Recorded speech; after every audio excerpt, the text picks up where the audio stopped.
Welcome back rockers. आज हम देखने वाले हैं द एंड्रोमेडा स्ट्रेन। इस मूवी की शुरुआत में यूटा शहर की एक शांत रात चल रही होती है और अचानक अमेरिका की एक सैटेलाइट वहाँ पैडोमन शहर में गिरती है। वहाँ पर बैठे दो बच्चे उस सैटेलाइट को अपने साथ ट्रक में ले जाने का तय करते हैं। अब सेना के वहाँ पहुँचने तक सैटेलाइट बिल्कुल गायब हो चुकी होती है। इसके बाद वो शहर में जाते हैं और वहाँ उनको बहुत सारी लाशें मिलती है। तभी वहाँ पर कायल नाम का एक आदमी आता है और फौजियों से मदद मांगता है, लेकिन किसी अनजान और खतरनाक बीमारी की वजह से वो फौजी भी मर जाते हैं। और अब सेना का मुख्य जनरल मैनचेक बिटर नाम के एक आदमी को कॉल करता है। बिटर राष्ट्रीय सुरक्षा काउंसिल का मुख्य है। मैनचेक वहाँ पर चल रही चीजों के बारे में बिटर को बताता है और बोलता है कि हमने शहर को पूरी तरह से बंद कर दिया है। बिटर बोलता है कि मैं जल्दी राष्ट्रपति स्कॉट से इस बारे में बात करूंगा और तब तक तुम शहर में सख्त नियमों को लागू कर दो। और इन नियमों के हिसाब से 5 सबसे जरूरी वैज्ञानिकों को बुलाया गया है जो किसी बड़ी बीमारी के फैलने वाले खतरे से पहले बुलाए जाते हैं। अब पीटरसन नाम का एक हवाई अड्डा आता है जहाँ पर मैनचेक वैज्ञानिकों की टीम से मिलता है। टीम का सबसे पहले सदस्य और टीम का मुखिया जर्मी है। उसके बाद टीएसआई है जो कि छोटी जिंदा चीजों की जांच करने वाला वैज्ञानिक है। एक समय टीएसआई चाइनीज सरकार की मदद जैविक हथियार बनाने में करता था। अब उसके बाद रोग पहचानने वाले वैज्ञानिक चार्लिन को दिखाया जाता है और टीम का चौथा सदस्य है बिल जो कि पहले भी ऐसी बीमारियों से लड़ चुका है। और आखिर में आती है एंजेलिका जो कि बाहर से आने वाली बीमारियों की जांच करने में माहिर है। अब मैनचेक ड्रोन से ली हुई एक वीडियो टीम को दिखाता है और बताता है कि ये सब एक बायो एजेंट की वजह से हुआ है जिसका नाम हमने एंड्रोमेडा रखा है। और सैटेलाइट क्यों गिरा इस बारे में हमको कोई भी आइडिया नहीं है। अब टीएसआई को दाल में कुछ काला दिखाई देता है क्योंकि इतना सब कुछ होने के बाद भी सेना छुप कर काम कर रही है। अब वीडियो को देखते हुए एंजेलिका को एक हिलता हुआ इंसान दिखाई देता है जिसका मतलब है कि यूटा में कुछ लोग जिंदा बचे हुए हैं। अब जैक नाम का एक रिपोर्टर दिखाया जाता है जो अपने एक दोस्त और खबरी विजर से मिलता है। विजर बताता है कि मेरे पास एक स्कूप नाम के खुफिया प्रोजेक्ट की सारी जानकारी है। विजर ने अपनी हैकिंग के हुनर से पैडोमाइट में मरने वाले फौजियों की वीडियो भी ढूंढ ली है। और वीडियो की खरीदने के बाद जैक जर्मी के घर पर कॉल करता है। वहाँ जर्मी की पहली पत्नी बताती है कि हमारे घर पर कुछ लोग आए थे और वो बिना कुछ बताए जर्मी को अपने साथ लेके गए हैं। अब जर्मी, एंजेलिका और बिल को यूटा में जिंदा बचे लोगों को बचाने के लिए भेजा गया है। और इसके दौरान मैनचेक को उसके एक आदमी की कॉल आती है। वो आदमी बोलता है कि जैक को हमारे प्रोजेक्ट स्कोप के बारे में पता चल गया है। फिर मैनचेक उस आदमी को आदेश देता है, तुम जैक को अभी कुछ मत करना, लेकिन तुम जैक पर अपनी नजर बनाए रखो और उसको हमारे प्रोजेक्ट के बारे में कहाँ से पता लगा इस बारे में पता लगाओ। अब दूसरी तरफ जैक अपने प्रोड्यूसर चार्ली के पास जाता है जो कि जैक को देखकर बिल्कुल भी खुश नहीं दिख रहा होता है, लेकिन उसका मूड तब बदल जाता है जब जैक अपनी चटपटी खबर के बारे में उसको बताता है। चार्ली बोलता है, जैक मैं तुमको 3 दिन का समय देता हूँ, तुम इस खबर की अच्छे से जानकारी निकाल के लाओ। अब अगले सीन में विजर को रास्ते में पुलिस वालों ने रोक लिया है। विजर तभी जैक को कॉल करता है ताकि वहाँ होने वाली सभी बातचीत की रिकॉर्डिंग जैक तक पहुँच जाए। ऐसा करना एक समझदारी का काम होता है क्योंकि पुलिस वालों ने पास आते ही विजर को जान से मार दिया है और उसका फोन भी चुरा लिया है। अब पाइडमेंट में गई टीम देखती है कि वहाँ पर आग लगी हुई है और उनको पता लगता है कि वहाँ की पक्षियों में बीमारी नहीं फैली है, लेकिन कोई खतरा न उठाते हुए हेलीकॉप्टर से कुछ गिरा दिया जाता है और पक्षियों को मार दिया जाता है। अब जमीन पर उतरने के बाद वो लोग लाशों की जाँच शुरू करते हैं। वो देखते हैं कि कुछ लोग तो एक जैसे तरीकों से मारे गए हैं पर कुछ लोगों की मौत अलग तरीके से हुई है, लेकिन उन सभी लोगों के शरीर से खून नहीं निकल रहा है। अब सेना के ट्रक में लगी मशीन का इस्तेमाल करके वो सैटेलाइट को ढूंढ लेते हैं। अब सैटेलाइट को शहर के कुछ लोगों ने पहले ही खोल रखा है। फिर एंजेलिका सैटेलाइट के पास खड़ी एक लाश की जांच करती है और देखती है कि उनकी नसों में खून की जगह धूल भरी हुई है। इसके बाद वो लोग एक दुकान की कैमरा रिकॉर्डिंग्स को देखते हैं और देखते हैं कि बीमार वे लोग पूरी तरह से पागल हो चुके हैं। फिर अचानक एंजेलिका को किसी के रोने की आवाज आती है और वो जल्दी से उसका पीछा करती है। उसको एक छोटा बच्चा मिलता है, वो उस बच्चे को अपने साथ लेके जाते हैं। तभी वहाँ कायल आता है और उन पर हमला करने लग जाता है, इसलिए जर्मी उसको बेहोश कर देता है और अब कायल को भी अपने साथ लेके जाते हैं। वहाँ पर एक कुत्ता भी जिंदा बच गया होता है, लेकिन उस पर ध्यान जाने से पहले ही टीम हेलीकॉप्टर से निकल जाती है। अब सभी जानकारी मिलने के बाद मैनचेक बिटर को कॉल करता है। वो राष्ट्रपति और बिटर को बताता है शायद हमको शहर में परमाणु बम फेंकना ही होगा। अब राष्ट्रपति स्टॉक और उसके आदमी बेटर से गुस्सा है क्योंकि बेटर ने स्टॉक को प्रोजेक्ट स्कोप के बारे में कुछ नहीं बताया था। इसलिए स्टॉक बोलता है, हमें इतनी जल्दी परमाणु बम फेंकने का फैसला नहीं लेना चाहिए, हो सकता है कि हमारे वैज्ञानिक इस सब से लड़ने का कोई अच्छा तरीका ढूंढ ले। अब इस सब के दौरान जैक विजर का वॉइस मैसेज सुनता है और उसमें गोली चलाने की आवाज आती है। वो चार्ली को कॉल पर बताता है कि पीटर ने हमारे पीछे फौजियों को लगाया है, लेकिन पीटर के पास ऐसा करने की ताकत नहीं है। वो साथ ही बोलता है कि क्या तुम मेरे लिए विजर का पता लगा सकते हो। अब इसके बाद हमारे वैज्ञानिकों की टीम सैटेलाइट और यूटा के बचे हुए लोगों को जमीन के नीचे बनने एक लेबोरेटरी में लाया गया है जो कि पानी वाले न्यूक्लियर रिएक्टर से चलती है। अब बीमारी से बचने के लिए जर्मी, एंजेलिका और बिल को अच्छे से साफ किया जाता है। उसके बाद जर्मी बताता है कि अगर हम लेबोरेटरी में बीमारी को रोक नहीं पाए तो लेबोरेटरी को खत्म करने के लिए खुद से ही 15 मिनट की उल्टी गिनती शुरू हो जाएगी। उस गिनती को बिल के अंगूठे से ही रोका जा सकता है। मैंचक नहीं चाहता कि वैज्ञानिकों की टीम इस सब के बारे में किसी को बताए और इसलिए वो अपने एक आदमी को झूठ बोलने को बोलता है। वो आदमी वैज्ञानिकों को बोलता है कि किसी गड़बड़ी की वजह से आप लोग बाहर के लोगों से संपर्क नहीं कर सकते। इसके बाद वैज्ञानिकों की टीम कुछ टेस्ट करना शुरू करती है और पता लगता है कि वो सैटेलाइट तो 2 या 3 पीढ़ी पुरानी है। अब टेस्ट के बाद पता लग रहा है कि वो सैटेलाइट फोन के सिग्नल के लिए नहीं बनी है। वो सैटेलाइट किसी बीमारी को बंद करने के लिए डिजाइन की गई थी। अभी टीम को महसूस होता है कि मैंचक उनसे कुछ न कुछ बड़ा राज तो छुपा ही रहा है। अब सैटेलाइट के ऊपर काले रंग की कोई चीज लगी हुई है और वो चीज एंड्रोमेडा हो सकती है। अब चार्लिन और बिल जानवरों पर अपने प्रयोग कर रहे हैं। एंजेलिका यूटा के बच्चे जिंदा लोगों पर प्रयोग करती है और दूसरी तरफ हमारा जर्मी सोच रहा होता है कि मैंचक ने किस वजह से हमें बंद करके यहाँ पर रखा हुआ है। अपार्टमेंट शहर के बाहर सेना का एक अभियान शुरू हो गया है। जैक वहाँ के फौजियों से पूछताछ करने की कोशिश करता है, लेकिन सभी बोलते हैं कि हम यहाँ क्या कर रहे हैं इस बारे में हमें नहीं बताया गया है। तभी जैक को चार्ली की कॉल आती है। वो बताता है कि वीजर मारा जा चुका है। अब लाश की पहचान करने के लिए वो शहर जाता है और अपने दुख दर्द को कम करने के लिए जैक कुछ नशे वाली चीजें खरीदता है। फिर कुछ समय बाद उसको पता लगता है कि कोई उसका पीछा कर रहा है। अब लेबोरेटरी का सीन दिखाया जाता है। जर्मी वहाँ के सिक्योरिटी गार्ड के पास जाता है और बोलता है कि क्या मैं तुम्हारे फोन से कॉल कर सकता हूँ। वो जैक के लिए मैसेज छोड़ता है कि मेरे पास तुम्हारे लिए एक जरूरी जानकारी है। अब सैटेलाइट पर मिली काली चीज की जांच करने पर टीएसआई को एंड्रोमेडा मिलता है, जो कि नैनो टेक्नोलॉजी से बना हुआ है और नैनो टेक्नोलॉजी का पृथ्वी की अभी की टेक्नोलॉजी से बहुत दूर दूर तक कुछ भी लेना देना नहीं है। एंजेलिका दोबारा कायल को देखने जाती है और आखिरकार कायल को होश आ जाता है। एंजेलिका उसको बताती है कि हमने तुम्हें सभी से अलग करके रखा हुआ है और इस लेबोरेटरी को छोड़कर तुम कहीं नहीं जा सकते हो। अब ये बात सुनकर कायल एंजेलिका को अपनी पुरानी बीमारियों के बारे में बताता है। अब एंजेलिका पूछती है कि उस रात तुम्हारे साथ क्या हुआ था, लेकिन कायल जवाब देता है कि मुझे इस बारे में कुछ भी नहीं पता है।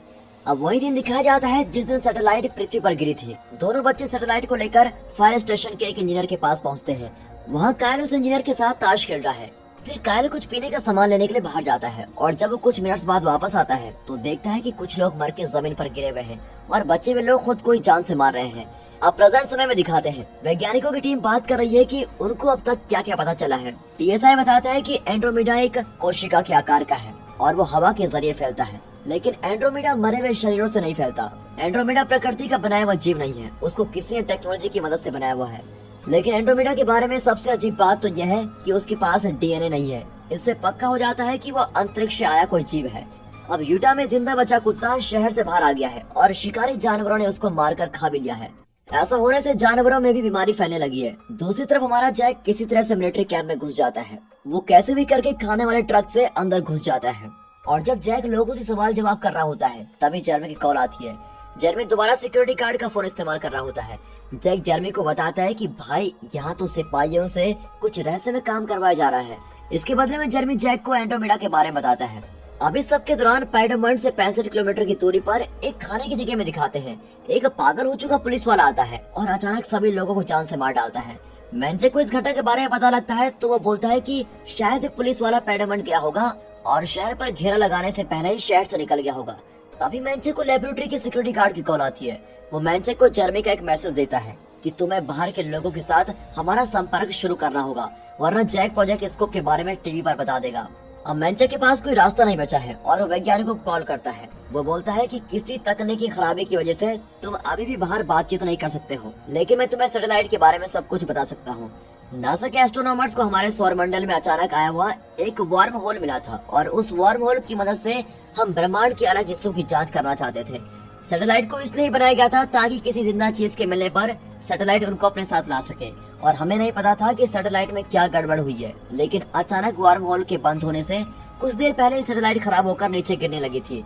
ये सभी बातें सुनकर और भी पक्का हो जाता है कि एंड्रोमेडा अंतरिक्ष से आया एक जीव है।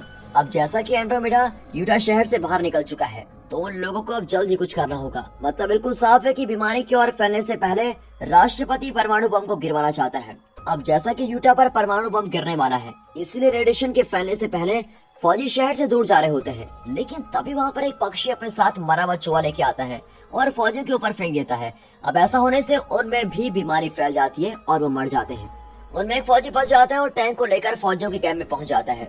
फिर कैंप में घूमते हुए जैक की नजर वहाँ पड़ी मशीन पर जाती है। वो मशीन एंड्रोमेडा के सैंपल्स इकट्ठा करने के लाए गए हैं। अब बचा हुआ फौजी ट्रक के साथ कैंप में आता है, लेकिन उसके रास्ते में आने वाली सभी चीजों के ऊपर से चलता हुआ वो निकल जाता है। अब इस सब को जैक रिकॉर्ड कर लेता है।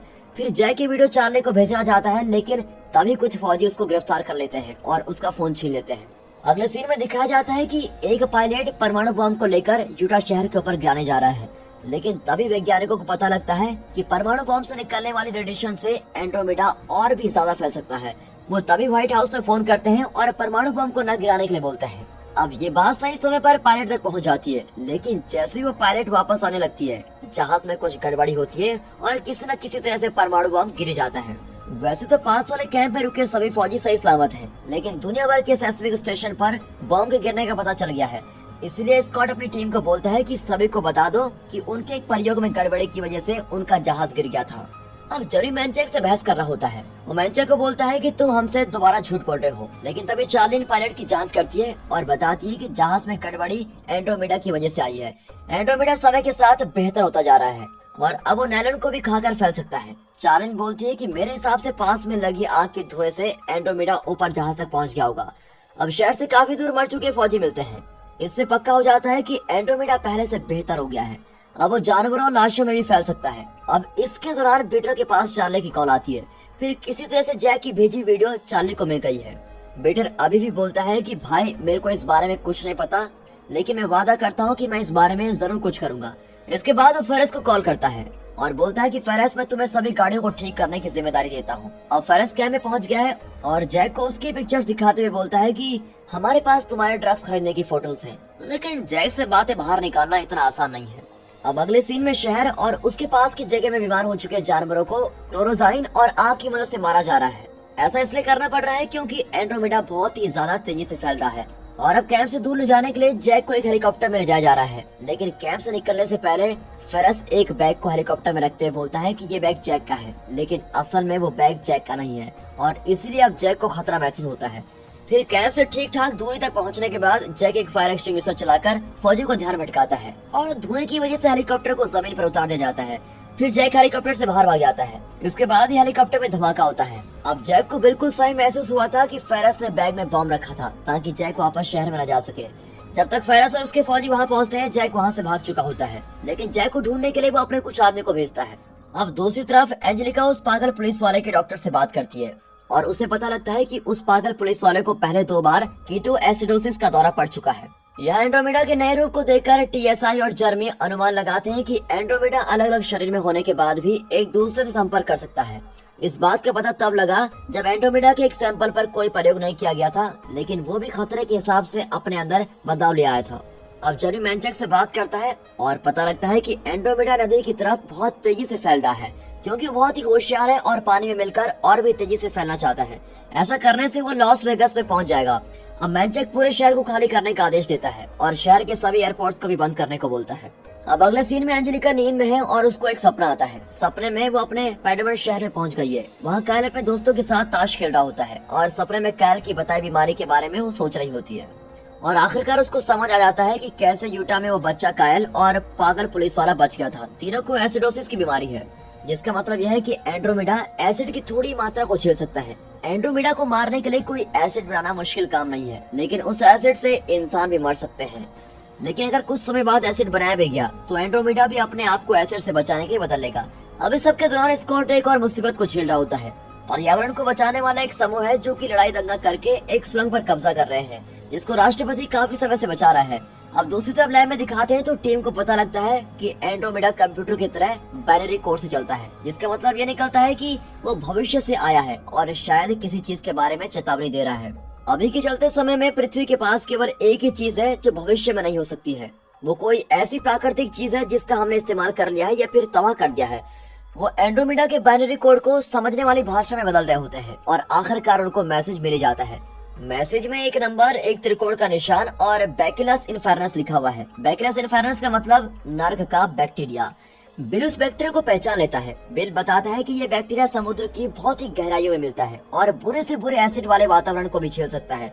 वैसे तो वो इंसानों के लिए कोई खतरा नहीं होते और सल्फर की वजह से फलते फूलते हैं। वो अंदाजा लगाते हैं कि राष्ट्रपति की सुरंग वाली खुदाई के दौरान सभी बैकलेस इन्फर्नस बैक्टीरिया से मर गए होंगे और इसी वजह से एंड्रोमेडा समुद्र से बाहर आ पाया होगा। एंड्रोमेडा चाहे कितना भी बेहतर बन जाए लेकिन वो फिर भी सल्फर का ही रहेगा, इसलिए बैकलेस इन्फर्नस बैक्टीरिया एंड्रोमेडा को मारने का सबसे अच्छा तरीका है। अब वैज्ञानिकों की कुछ टीम राष्ट्रपति स्कॉट को फोन करती है और बैकलेस इन्फर्नस के कुछ सैंपल मांगते हैं और स्कॉट भी इसके लिए तभी मान जाता है। अब इस सब के दौरान यूटा में दिखाते हैं तो एक लड़का और एक लड़की मस्ती कर रहे होते हैं। लड़का हल्का होने के लिए जाता है और हल्का होते वक्त एक चूहा उसको पीछे से काट लेता है और लड़का तभी बीमार होना महसूस करता है। लड़की का नाम है लैला। वो देखती है कि उसका बॉयफ्रेंड पागलों की तरह हरकतें कर रहा है, इसलिए वो कार में जाकर वहाँ से भाग जाती है।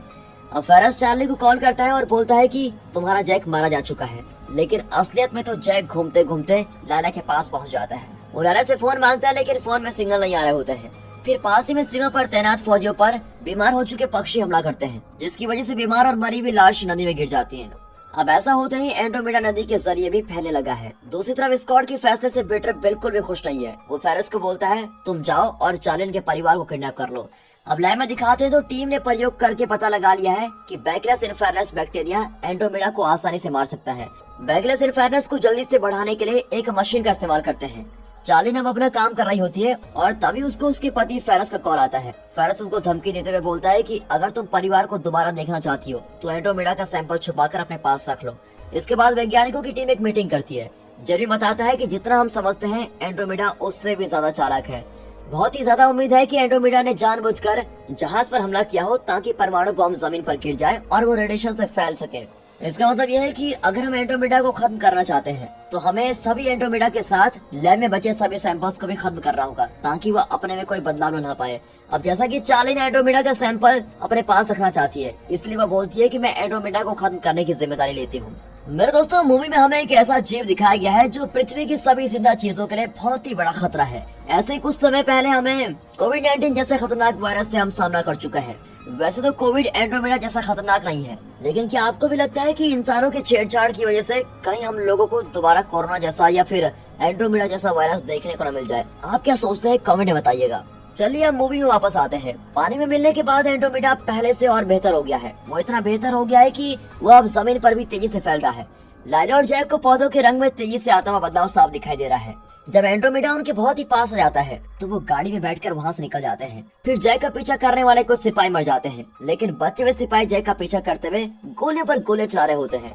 लाइला की एक कार बड़े पत्थर से टकरा जाती है, जिसकी वजह से कार का तेल निकलने लगता है, लेकिन इसकी वजह से जैक को एक आइडिया आता है। वो एक पुल के नीचे पहुँचते हैं और रास्ते को बंद करने के लिए कार को टेढ़ा पार्क कर देते हैं। इसके बाद जैक अपने टी शर्ट में आग लगाता है और उसके बाद लाइला के साथ पैदल भाग जाता है। आखिरकार बैकलेस इन्फर्नस में बन गया है। बाहर मैंचक और एक पायलट उसको लेने आए होते हैं। जब सेना पैडामंट और आसपास की जगह पर जा रही होती है उस समय लैब का एक अलार्म बजता है। ऐसा इसलिए हुआ क्योंकि चार्ली ने एंड्रोमेडा के कुछ सैंपल्स को चुराने की कोशिश की है और कंप्यूटर को इसके बारे में पता चल गया है और अब ऐसा होने से जल्द ही पूरी लैब खुद तबाह होने वाली है। अलार्म की वजह से बहुत सारी फ्लैश लाइट जलती है। टीएसए को ज्यादा कम होती लाइट्स दिखती है और वो गलती से लैब का सेल्फ डिस्ट्रक्ट कंट्रोल पैनल तबाह कर देता है और फिर अलार्म को रोकने के लिए उन्हें लैब की दूसरी मंजिल पर जाना पड़ता है, लेकिन सभी दरवाजे लॉक हो चुके हैं। वहाँ तक पहुँचने का भी एक ही रास्ता है, उनको रेडियो एक्टिव पानी के ऊपर से जाने वाली हवा के पाइप से जाना होगा। अब जैसे टीएसआई को बेहतर महसूस होता है, एंजेलिका टीएसआई की मदद करने के बाद कंप्यूटर की मदद से जर्मी और बिल को रास्ता बताती है, लेकिन लैब से निकल चुका एंड्रोमेडा ने पाइप्स को तबाह कर दिया है और बिल को महसूस होता है कि वो ज्यादा समय तक रुक नहीं सकता और जल्द ही नीचे गिर जाएगा, इसलिए वो मरने से पहले चाबी जर्मी को दे देता है। लेकिन लैब को खुद तबाह होने वाले सिस्टम को बंद करने के लिए उनको बिल की अंगूठे की जरूरत होती है। टीएसआई बोलता है कि मैं रेडियो एक्टिव पानी में कूदकर बिल का अंगूठा काट के बाहर निकाल लूंगा, लेकिन ऐसा होने से टीएसआई खुद मर जाएगा। अब जैसे कि टीएसआई ने बोला था उसने वैसा ही किया, उससे मरने से पहले अंगूठे को जर्मी तक फेंक दिया है। अब एंजेलिका की मदद से जर्मी ऊपर की मंजिल पर पहुंच जाता है, लेकिन ऊपर से गिरने की वजह से उसको थोड़ी चोट पहुंचती है। फिर बहुत ही मुश्किलों के साथ वो जमीन पर खिसकता हुआ सिस्टम के पास पहुंच जाता है और सेल्फ डिस्ट्रक्शन सिस्टम की उल्टी गिनती को बंद कर देता है। अब यूटा में जैक और लेला काफी दूर पहुंच गए हैं और उनके फोन पर सिग्नल आने लगते हैं। फिर जैक चार्ली को फोन करता है और फेरस के बारे में बताता है। मैंचक और उसके आदमी जैक के ऊपर से उड़ते हुए चले जाते हैं, लेकिन एंड्रोमेडा से जीतने की खुशी में उनका ध्यान जैक पर नहीं जाता। वैज्ञानिकों का प्लान इस तरह काम कर जाता है और एंड्रोमेडा को बैकलेस इन्फर्नस ने खा लिया है। फिर कुछ दिनों बाद टीएसआई और बिल के सम्मान में एक खास आयोजन किया जाता है। वहाँ के सभी भाषण खत्म होने के बाद जैक अपने दोस्त जर्मी और उसके साथियों का इंटरव्यू लेता है। जर्मी बहुत ही गुस्सा है क्योंकि स्कॉट ने अभी भी वेंट खुदाई का काम बंद नहीं किया है। वो कैमरे के सामने है और मौके का फायदा उठाते हुए सभी बातें दुनिया तक पहुंचा देता है। इस सब के दौरान मैंचेक फेरेस से मिलता है। वो एंड्रोमेडा के चुराए सैंपल के बारे में पता करना चाहता है, लेकिन वहाँ पर कोई आता है और उन दोनों को ही जान से मार डालता है। आखिर में एंड्रोमेडा का एक सैंपल बच गया है। बेटर ने उस सैंपल को एक स्पेस स्टेशन में भेज दिया है जो कि पृथ्वी के चारों ओर घूम रहा है। वहाँ एक अंतरिक्ष यात्री सैंपल को एक जगह में रख देता है और उस जगह पर वही त्रिकोण वाला निशान और नंबर लिखा है जो वैज्ञानिकों की टीम को शुरू में मिला था। अब इसको देख के समझ आता है कि ये एक पैराडॉक्स बन गया है, मतलब कि यही कंटेनर वर्म होल के जरिए वापस साइंटिस्ट की टीम के पास पहुंचेगा। और दोस्तों इसी के साथ ये मूवी यहाँ पर खत्म होती है। और